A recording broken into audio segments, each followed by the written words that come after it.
out, bro. All right, man. Great to be with you. Oh, that sounds good. Yeah, dude. Great to be with you, man. Yeah, man, it's good to be back, dude. Back in 605. Yeah, dude, and back at the old Kulbinya house where we did some damage back in the day. We did. Yeah. It's beautiful to see where you're at now, man. How's Sydney life treating you? Yeah, good, dude. Stick right down the barrel, man. Yeah, good, man. Yeah, Sydney life's busy, bro. Busy life. But it's good, man. Like, these days I take a bit of time to sort of take a breath, which is definitely refreshing, and I wasn't doing that for a long time, and that was really sort of like just the whole world was crushing down on me, because like these days people are very busy, and yeah, when I caught up with you a few years ago, you were maxing out. I was maxing out. Yeah, right. Maxing out. I mean, dude, to be honest with you, still maxing out these days, but I just handle it better, and like you know, a bit more spiritual these days as well, and I meditate and stuff, which really helps out with it, man. But like, yeah, these days, man, I sort of feel like if you want to get somewhere, you got to grind pretty hard, and it's tough, man. Like, you don't really have much time to be present, and yeah, life's just busy, but you just got to sort of work out ways to adapt and get used to it, you know. Yeah. Sydney's busy. Like it's busy, dude. Yeah. When you think of one of my teachers, Ken Wilber, has the languaging of like each place has a center of gravity, like a predominant energy. Like we've got a world center of gravity, of course, but then like each like city has a center of gravity, and that center of gravity, that kind of threshold of stress in Sydney, it's another level, huh?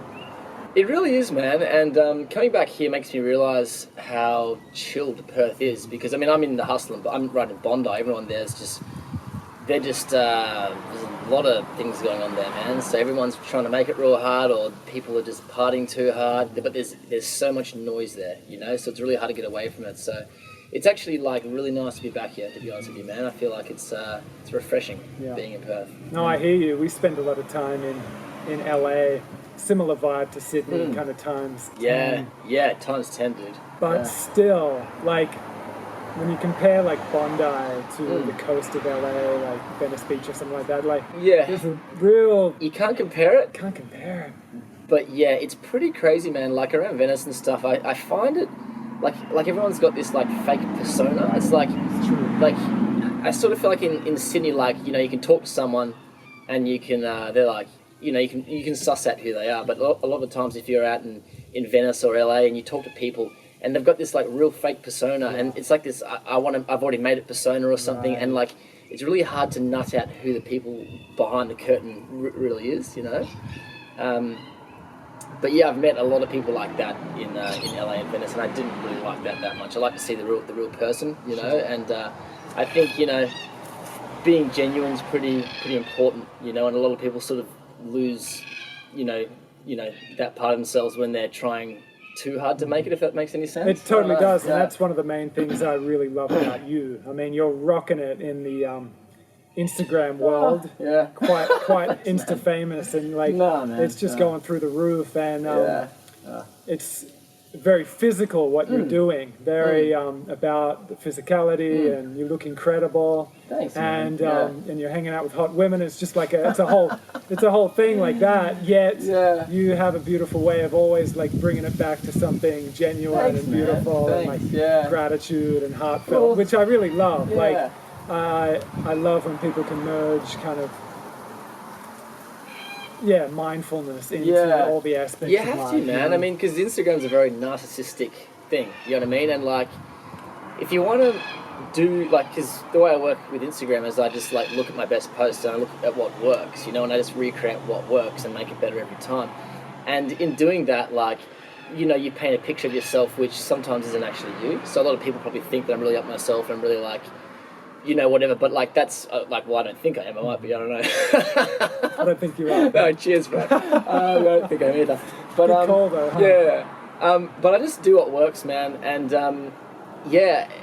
in a lot of cases, when you do what works, you're not painting the full picture of who you are. And like the people that do paint the full picture of who they are, sadly enough, Instagram doesn't work as well. And I see Instagram as a business, so like, you know, when it comes to a business, I put my heart and my soul into what works, and that does work for me, and that's why I do posts that are mindful and present and refreshing, just so people know that I'm, not just a fucking poser, if that makes any sense. For sure. Yeah. No, you're doing that really well. Thanks, man. And the clothing label, Viggor, how's that going?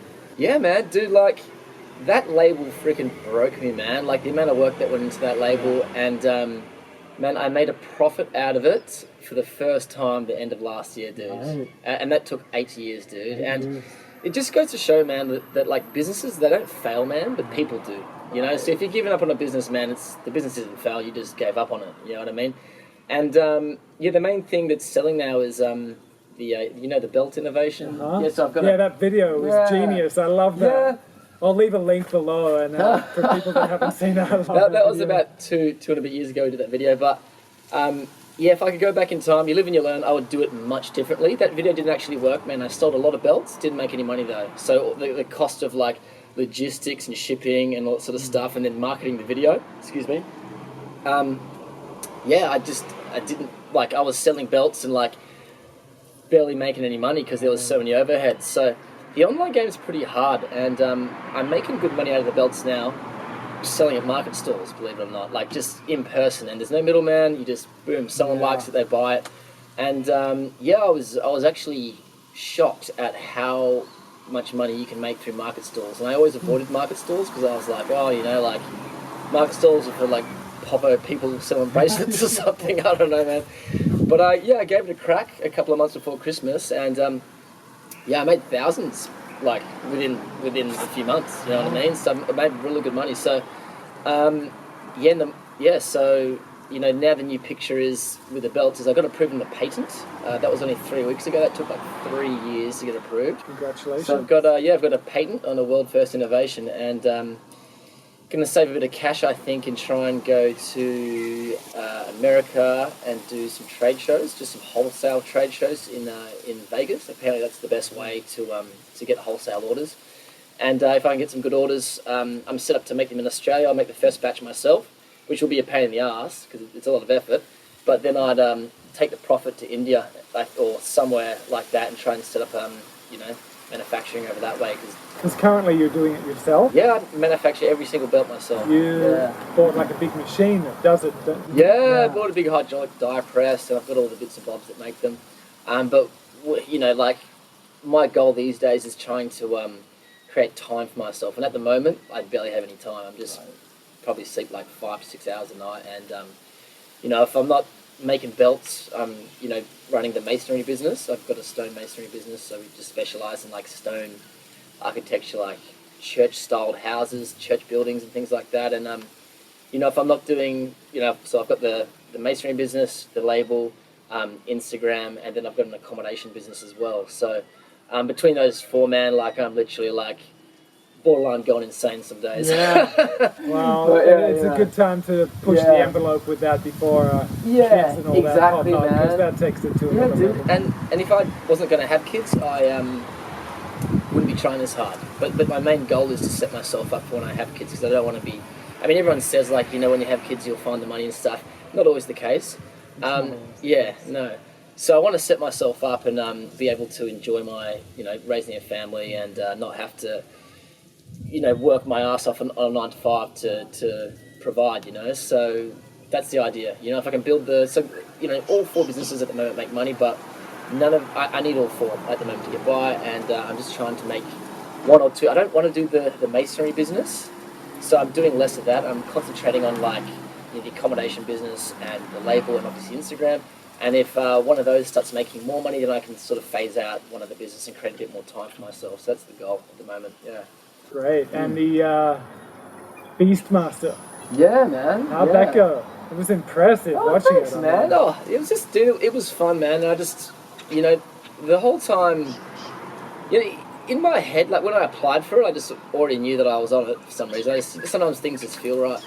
But, I mean, the whole time, through the whole process, I was just grateful to have the opportunity to do it. You know what I mean? And there was a lot of really good athletes on that show, way better than me.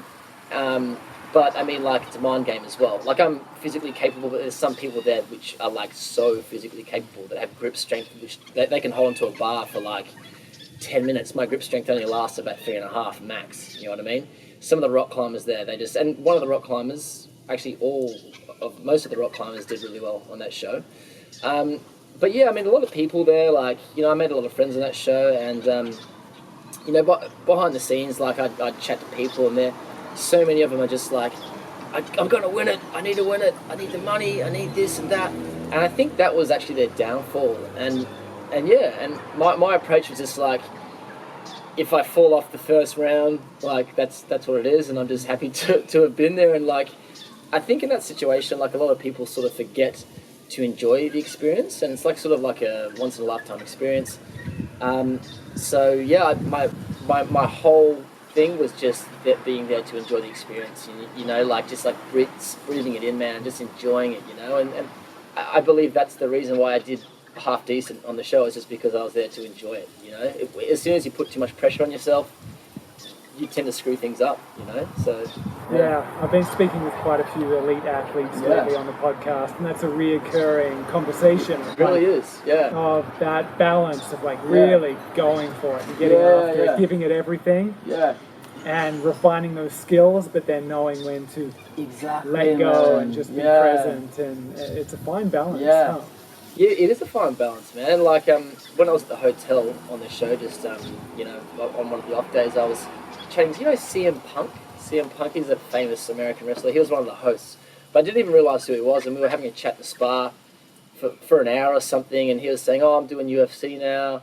And I didn't know this, but after I was asking my mates about it, but he got his lights knocked in, because he went from professional WWE, which is like just acting basically, to like actual UFC, and he got his lights knocked out.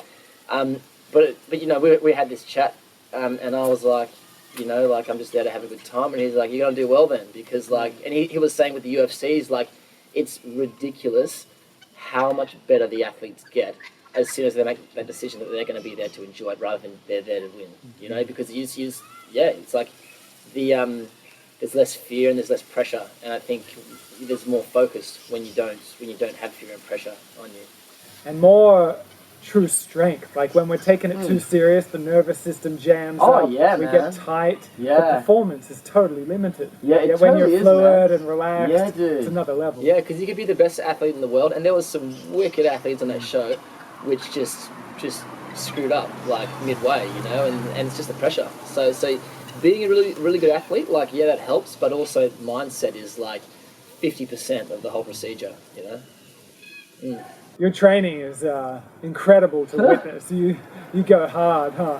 Describe, like, what's your kind of weekly regime, or is it spontaneous? It varies with my injuries, guys, man. So I've excuse me, I just ate a sausage roll, and that's I don't usually eat sausage rolls. I was just hungry, and I'm like, give me Perth. It's time for a sausage roll, mate. Did you have choc milk as well? No, I didn't go that far. Oh, the old choc milk. I used to smash pies and choc milk. We all used to do it. That's the tradie thing as well. Yeah, it is, eh? Meat pie and a choc milk. It's such an unhealthy thing to do, eh? So to do that like every day is a disaster. What were you saying about that? Your training regime. Oh, yeah. So, man, like, I when I'm not injured, man, I train really hard, and that's virtually what keeps me sane from my like workload. You know, if I can train, I become more productive. You know, if I don't train, sometimes I literally just don't have the time to train. I'm just, you know, on the computer, like, editing or writing emails or doing orders and stuff like that. And like, if I forget about it sometimes, but if I took an hour off and went for a run and came back, I'd be a lot more productive. But training for me is what keeps me sane. It really is. And the harder I go, the more endorphins I feel, and the better it gets.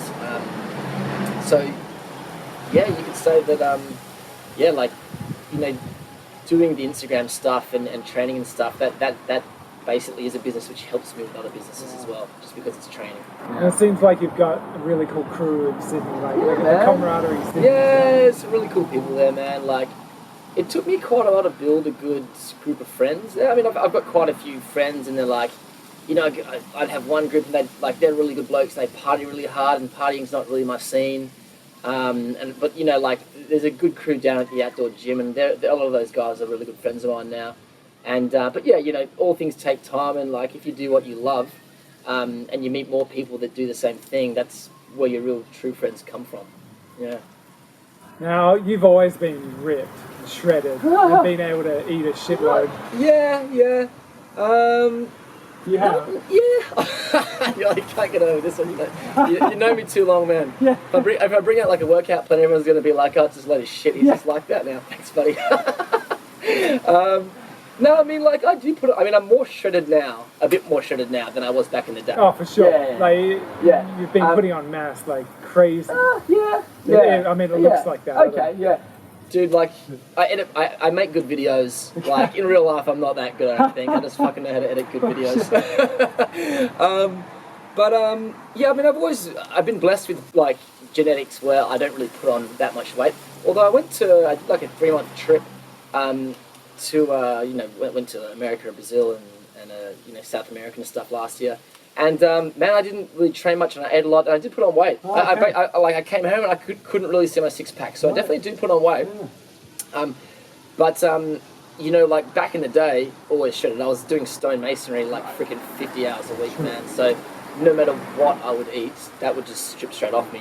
And then before I was doing that, I was freaking 17. So when you're 17, you don't put on weight no matter what you eat either. But these days, I do put on weight. Not like a lot of people. Like I'd still probably have a reasonably good physique if I did put on weight. But I definitely do put on weight, and I actually do watch really carefully what I eat these days. Right. Yeah. And low carb, low sugar is the key to being really lean. But low carb, low sugar means like limited energy.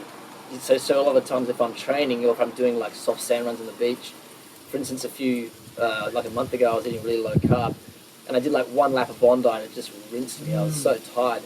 And then, last week I was eating super high carb. I did 4 laps, and I wasn't even tired. So, when your carb storage is full, like it's crazy how much more energy you have. But the hard part is juggling that with staying ripped. Yeah. Like staying ripped, but having good energy. Mm-hmm. So, it's pretty hard. And usually when I am really lean, like super lean, I got stuff full energy. So, yeah. So I agree. I mean, there's a lot of debate on that now with the kind of keto diet fad and the paleo type thing, and even the carnivore type thing. And there's a lot of people really holding strong that you can have just as much energy and strength with next to zero carbs.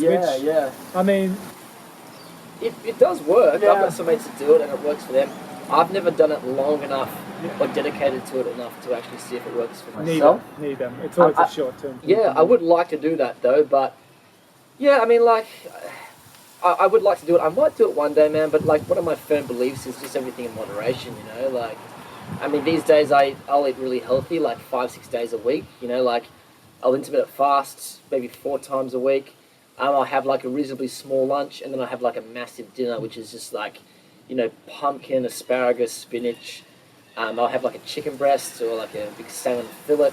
I'll have quinoa, I'll have avocado. Like, what I'll eat is like ridiculous, and I'm usually struggling to breathe after I've eaten that much food. But so I mean, like, that's generally what I'll eat, what I'll do for 5 days a week, and then 5 or 6, and then for 1 day a week I'll have a cheat day and I'll eat like ice cream and like a burger or something. Because I sort of believe, like, a lot of people go like they eat really, really healthy, and they lean up and they look great, and then they relapse and they just eat like crap.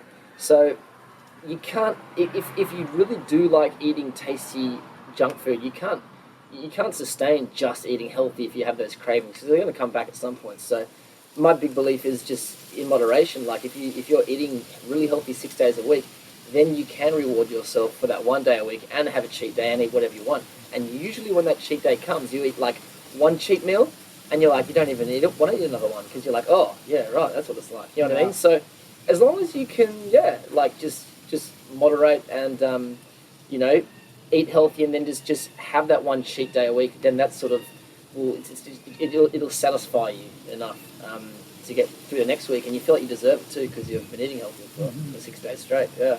Totally. Couldn't agree more.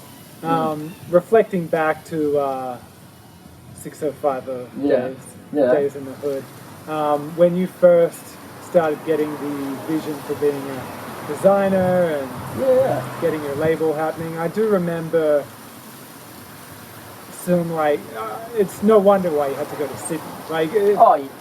I mean, I even remember like blokes giving you shit about it, and like just you're so strong and like fluid in your ways of being. You just let it go and move to Sydney and just fucking make it happen.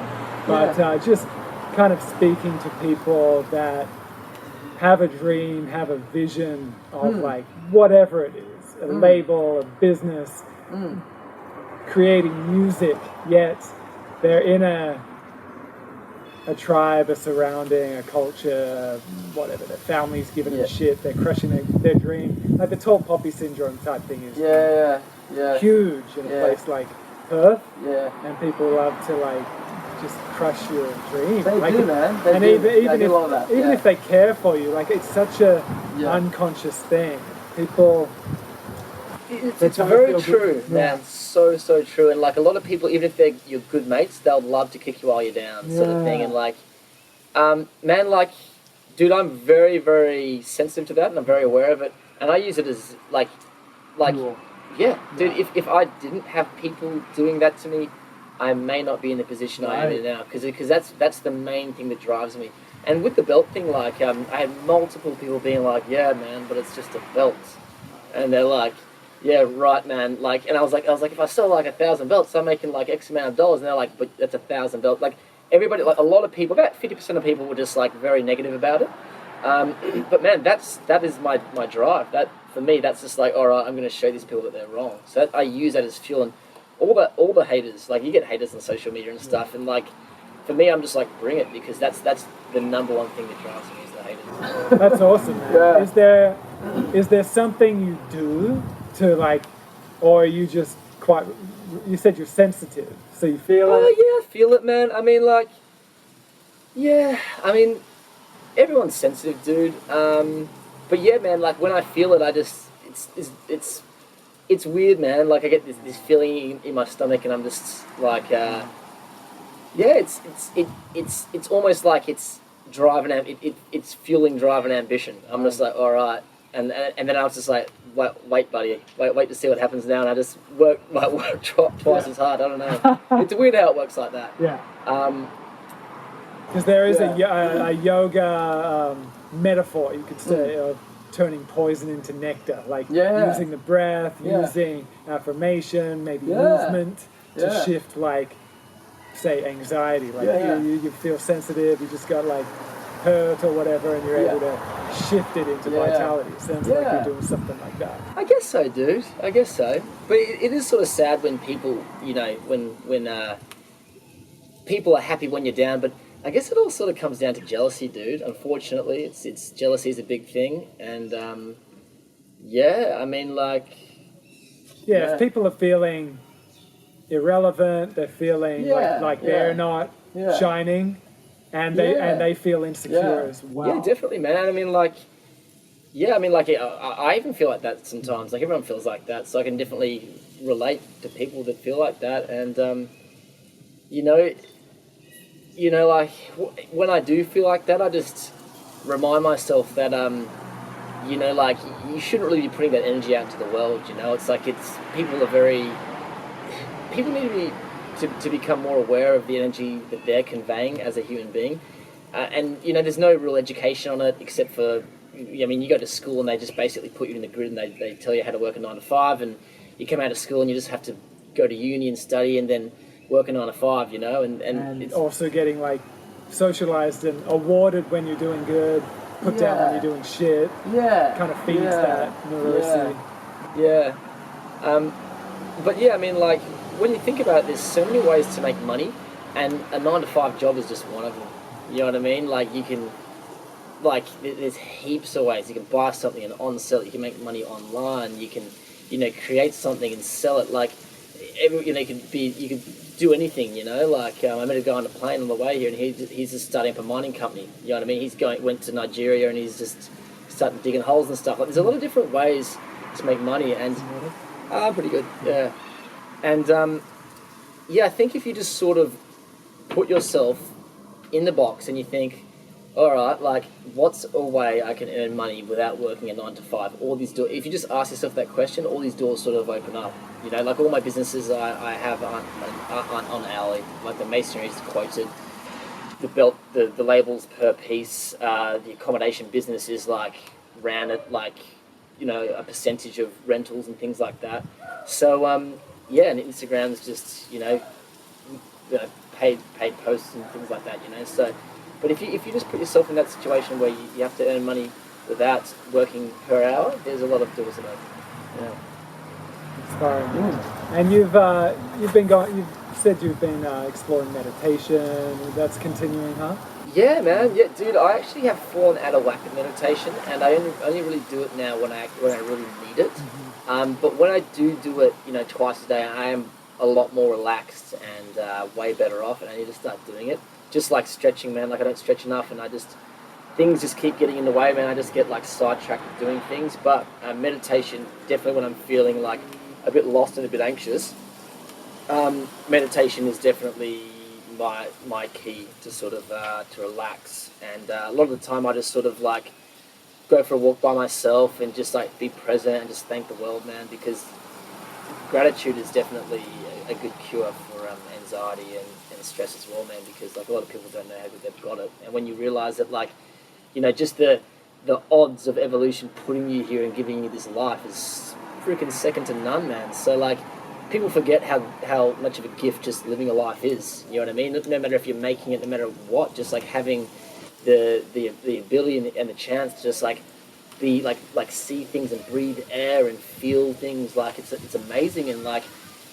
I often just like remind myself of that, and it makes me so grateful. And like when I think about that, I'll be like, wow, one day I won't be able to experience this, And I believe life definitely goes on in some way or form, but not like it is currently now, So what we have right now is really special, and people forget about how amazing it actually is. Yeah, and I mean, we've got it so good here in Australia.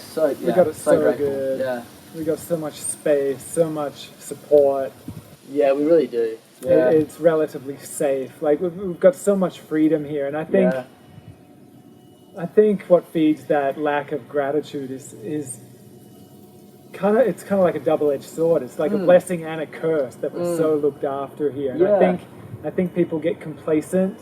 I think a lot of people feel very entitled, and it gets their nervous system sloppy. It gets their mind sloppy, and their perception gets dull, and they just the gratitude gets swept under the rug, so to speak. And it's easy to forget. Easy to forget. Yeah. But I mean, like I've done a lot of work in third world countries, developing countries. That's third world's the wrong term these days. Sorry, but it's amazing. Like you go to Indonesia, and the locals there, like they have a really low depression rate. Everyone's super happy, but they have this like sense of community where like they might be sharing a room with like 5 people, but they have such a sense of community, and they're never really left alone. And you compare that to us, we have everything. Like if we didn't want to work, like the government will look after us, And I mean, like a lot of people are just stuck by themselves in their bedrooms, on their phones, and even though I am like I do a lot of social media stuff, like to a degree, social media is poison as well. Yeah. Like you get, like. Instagram's a funny game, and a lot of people can build Instagram. Anyone can do it. It's just working out how to do it and working out how to make. It's all about making something which is really good quality, or better than what's out there. But getting back to the depression thing, a lot of people use Instagram as a comparison tool, and say there's a girl which isn't very confident, and she's just comparing herself to like these A-class models, and she's always comparing herself, and then Instagram looks at her and is like, okay, well this person likes this, so we're going to feed her more of these things. And then she's on her phone like 2 hours a day, and her whole feed's just like A-class models, and it makes her feel inadequate. Yeah. But really looking like those A-class models is like there's probably like a handful on Instagram, but all she's getting is the pictures of these people which make her feel inadequate. And people need to realize that like a lot of those people on Instagram, like they definitely don't look that good in real life, for starters, but like you can't compare yourself to that because it's not really real. Like like 99.9% of the people don't look like that. And in saying that, like, no one's perfect. You know, you might look at someone on the gram and think they're perfect, but they're definitely not. Like there's no one that's perfect. So, yeah, you should never. The comparison game is poison, and I mean, like, a lot of people do it. Yeah, I think I don't know how to stop that. I think Instagram would need to change the algorithm to stop that. I think and I think people need to take responsibility and have some discipline. Yeah. And create boundaries. Yeah. You know, the new function on the iPhone that tells you how long you've been on the phone. Yeah, that's good. I mean, that's good. It's quite surprising. Yeah. Because part of their whole game is to keep you on it for longer. Yeah, it's bad, man. It's bad. And that's why I get good views of my videos, just because people like to, like... Because you're hot, it's entertaining, you're hot, and it's not too long. Like, you kind of tick all the boxes, you know? Like, it's uplifting, it's educational, you're hot. I like to think it's just motivational. I just try and get... My main goal on Instagram... I mean, like, look, I love the idea of making a living out of doing something I love, which is fitness. That's number one. But I really like to inspire people and motivate people. Yeah, motivate people to work out and to like get fit. And like, I get heaps of messages, and thank you to everyone that does message me about this. But like, that tell them that I've motivated them to like, you know, be more active and to work out more and stuff like that. So, you know, that is. But one of the main reasons I do it is because I do get a lot of satisfaction out of motivating people. It is motivating. It motivates me, for sure. Thanks, I can't do half the shit that you do. Yeah, it's very motivating. Thanks, and man. A lot of what you do, like, it pushes me way beyond my edge. And Thanks, it's very inspiring. Yeah. But dude, in saying that, man, like, there's so many people on the ground that do the same thing to me, which like there's way better people than me, man. Like, if you're not gonna lie, dude, if you saw one of my videos unedited, you'd be like, it's just like a normal guy doing chin-ups. You know what I mean? Like, your pull-ups are something else. How many pull-ups can you do? Oh, I tried doing my max once. I think I got 35. I think it was 35. Yeah. I can't do one, man. As if, you got busted shoulder, hey? I'm aspiring to. I'm gradually bringing chin-ups back. But, you gotta be careful though. Yeah. It's not good for the shoulders. Nah. Muscle ups aren't good. You don't think it's good for the shoulder? Nah, man. Calisthenics have... Yeah, my shoulders aren't the way they used to be. Why is everyone fucking doing them, man? Because it's fun. It's really... Look, it's... You know... Okay, so like...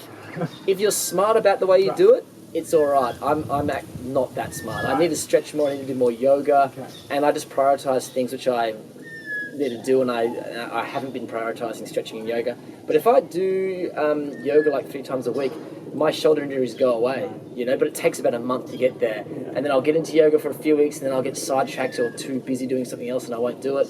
But yeah, if you can definitely sustain calisthenics as long as you're doing your rehab exercises and you're stretching and you're doing your yoga. So much on the joints. Yeah, it really is, dude. And I'm doing more stretches now, and I'm pretty sure I'll be able to sustain doing calisthenics like for a long time longer, as long as I'm doing my stretches and stuff. But if you don't do them, expect an injury. Yeah. I just did a podcast with Nick, who opened up the first float centres here in Perth. Oh yeah. Do you ever do floats? Yeah, I've never done one. It's in the dark hyperbaric chamber thing. A float tank, a float pod. Yeah. Hyperbaric time chamber. Dickhead. Yeah, one of those, man. Yeah, no, I've never done one, but I've heard it's really cool. Oh, dude, great. You like hallucinate in there and stuff. Well, potentially. Yeah. Some people are just laying there trying to quiet their minds. Yeah. But similar to meditation, if you practice it enough, you Yeah. can get into deep mystical realms because of the sensory deprivation. Like, it's fully dark. Yeah. If it's a good one, it's soundproof as well. Yeah. And you just float it. And if you do it for long enough and you're consistent enough at quietening the mind, it can be very psychedelic for sure. Yeah. Yeah, I'm really interested to do that actually. So That's great rehab. How long do you do it for? 2 hours, an hour? I mean, it's good to do it for at least an hour. Because a lot of people, unless they're really disciplined with their meditation practice and they're doing it regularly, it takes at least 20 minutes, half an hour, just to relax and quiet the mind and get used to the quiet. Like we're so overloaded with our senses these days. Yeah, dude. The social media thing and just it's noise crazy. and that's the problem. pollution. And it's pollution on all levels. And Yeah. we're bombarded on our sensory level and our nervous system. Yeah. So for most people, it's actually very confronting and uncomfortable at first. Yeah. Just being in the dark, being in the quiet, nothing to do. Yeah. And I think it's one of the main remedies, I think, for today's world. And I see why they're popping up left, right, and center, because not only do people need to meditate and do yoga and stuff like that, but to have somewhere where it's kind of done for you. Like you just get naked, you lay there, and you just do nothing. It's great. It's highly recommended. I mean, it's 400 kilograms of Epsom salt you're floating in as well. That's deeply rejuvenating. So yeah, these float tanks, man, they're epic. I can see that being great rehab for you. And like, just because you do so much. Yeah. You do so much, like the stonemasonry, the designing, the way you train, like just nothingness is a great balancing act, I think, of all the doing. Yeah. Yeah, I should. I'm really keen to try them out, man. After you were, after you've said that, so I'll have to put that on my high up on my agenda list for when I get back to Sydney, or maybe even here. Yeah, you said your mate has some. Yeah, Beyond Rest. Okay, Beyond Rest. There's some in East Perth. They're all around the place now. They're popping up so much. He opened the first one just a few years ago, and they're just popping up. And he's a good mate of yours, yeah? Yeah. Okay. Nick Dunham. Maybe put me in touch with him and I'll, give it a whirl. And they're all over the place in Sydney as well. They're fantastic. And it's his same business, yeah? He's got several here. Oh, it's like a Melbourne franchise. and Brisbane. Yeah. But cool. there would be several in Sydney as well. Yeah, excellent. Without a doubt. Yeah. So what's next, my man? Bro. Some time in Perth? Yeah, man. I mean, like, it's good to be back in Perth. I'm going to go see the sister. I got two nephews now. She's living on Rottnest, so I'm going to go there with the mum. Tomorrow, it's going to be interesting. I don't think my mum's ever been to Rottnest, so it's going to be a bit of a headache taking her over there. Sorry, Mum. But yes, so no, that should be good, man. Look, you know what's next? Like on the biggest scale of things. Look, you know, like a lot of things. Like a lot of people set these like massive goals and things like that.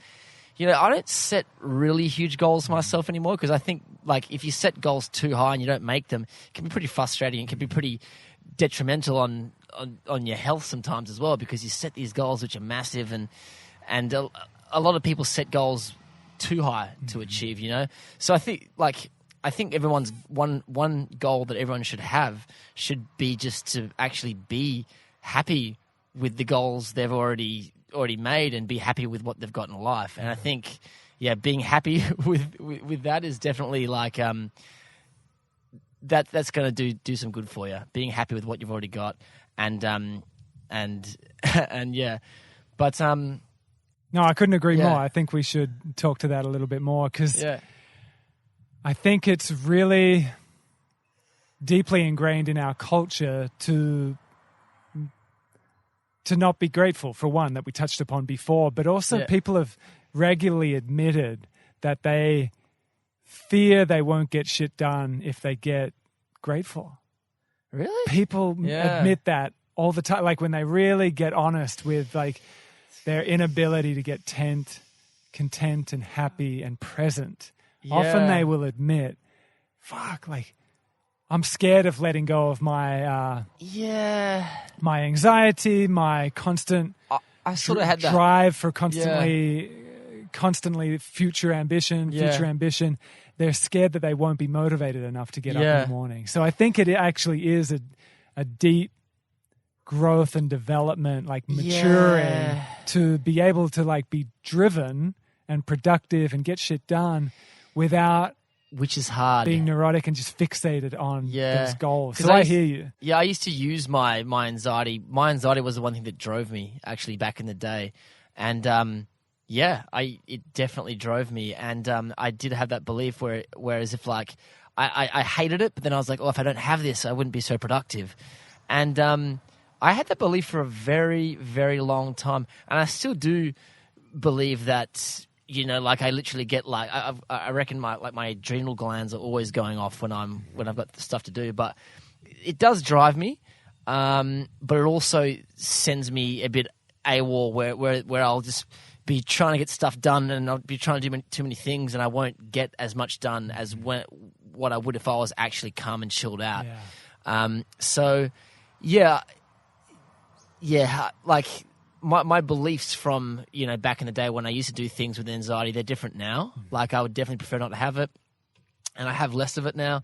But yeah, it may sort of look like it's going to make you more productive, but it actually doesn't in the long run. It doesn't, and it's very addictive. I think that stressed state, that sympathetic, stressed fight or flight state, it's very addictive. I mean, we're a culture kind of based around that for the most part. So it for most of us, it takes a lot of self-awareness to cool that down a little. Yeah, anyone that's trying really hard to make something happen will have that. There's no what is.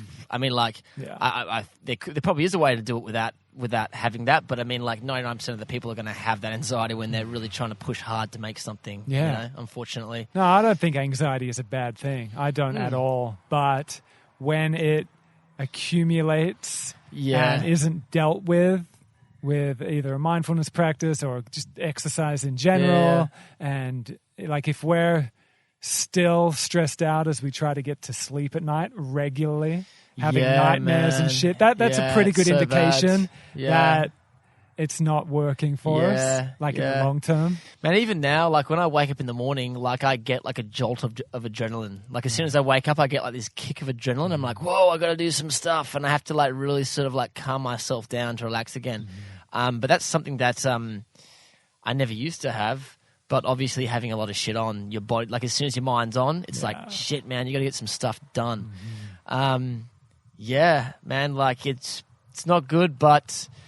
Well, everyone's got different thresholds. Like some people can handle that type of type of composure, that type of response for a long time. Some people can't. Everyone's got a different composition of energies. I think you've got a pretty high resilience, though. You seem like that. You saw me broken and not like that first time you came to Sydney. It's true. I mean, like, I have a pretty high resilience, man, I guess, and I sort of know when I'm going down that road, and I sort of, these days, will look at the situation and be like, all right, it's this or it's mental health. What's more important? Mental health is way more important. So, like, no matter what you're doing, like, just put your mental health first because that's number one. And if you look at it like that, which I forget to look at it like that sometimes, but if you can remind yourself that mental health is number one, but, like, because the shit you're doing, like, might only... It's like you got to do a fucking invoice or you got to do something, But like, it's not. It's like your mental health's always going to be there,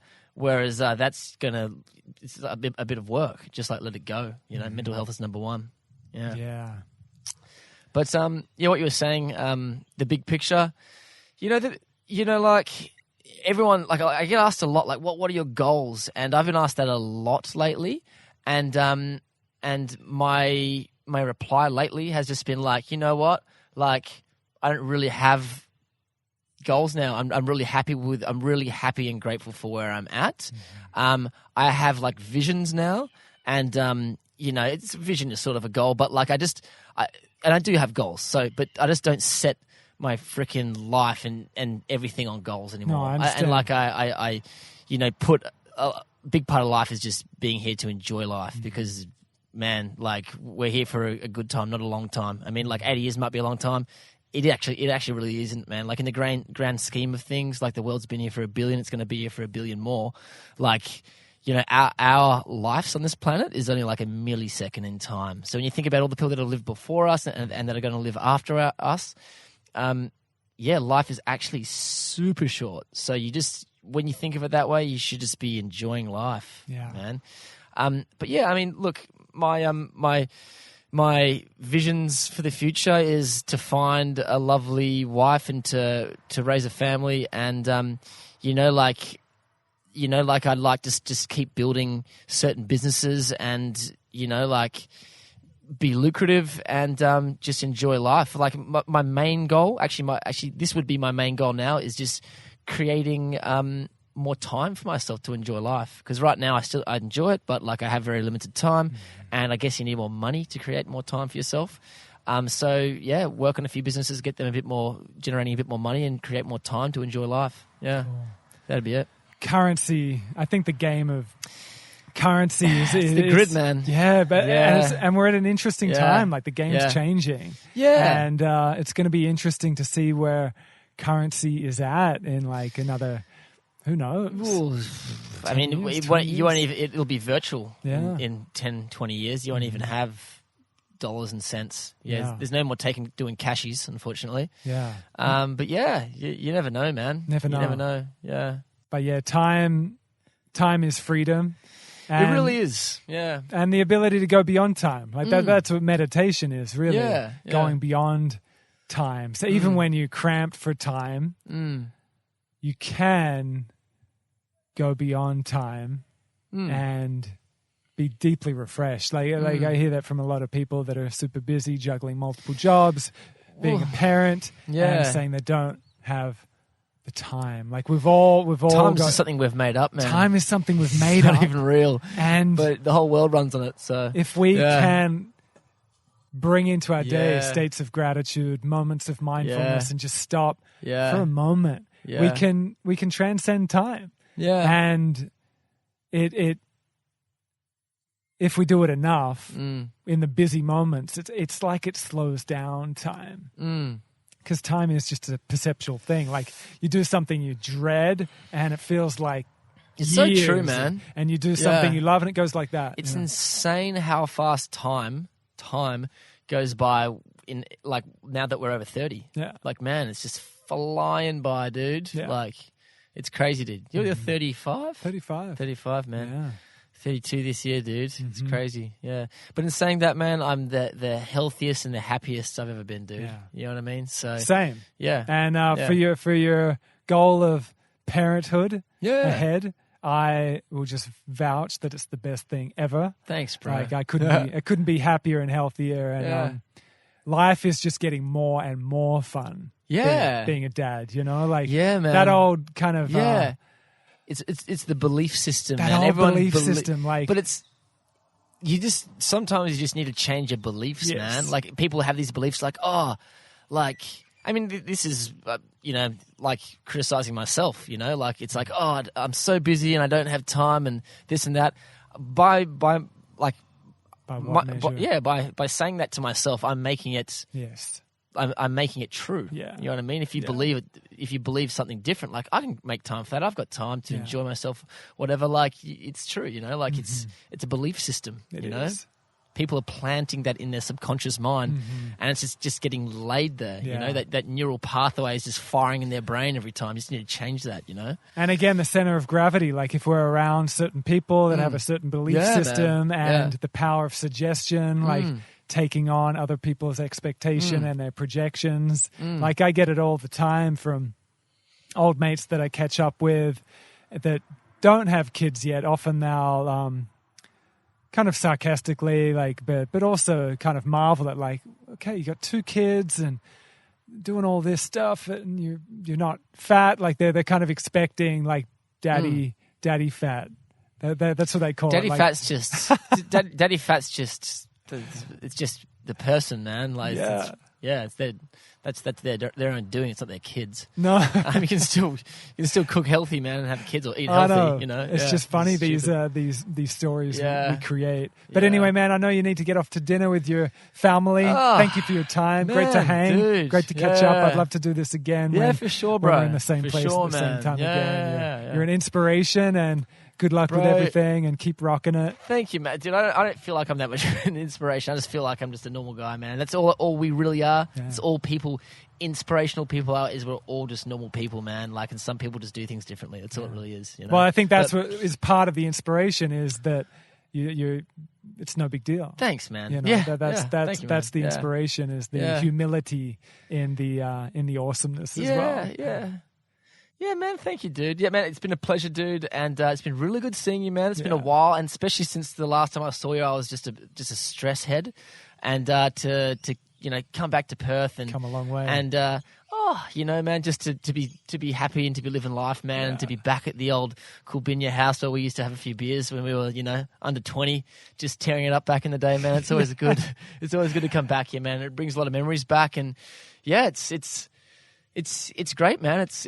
I feel really peaceful and feel really grateful to be back here, and it's a really nice energy. Beautiful.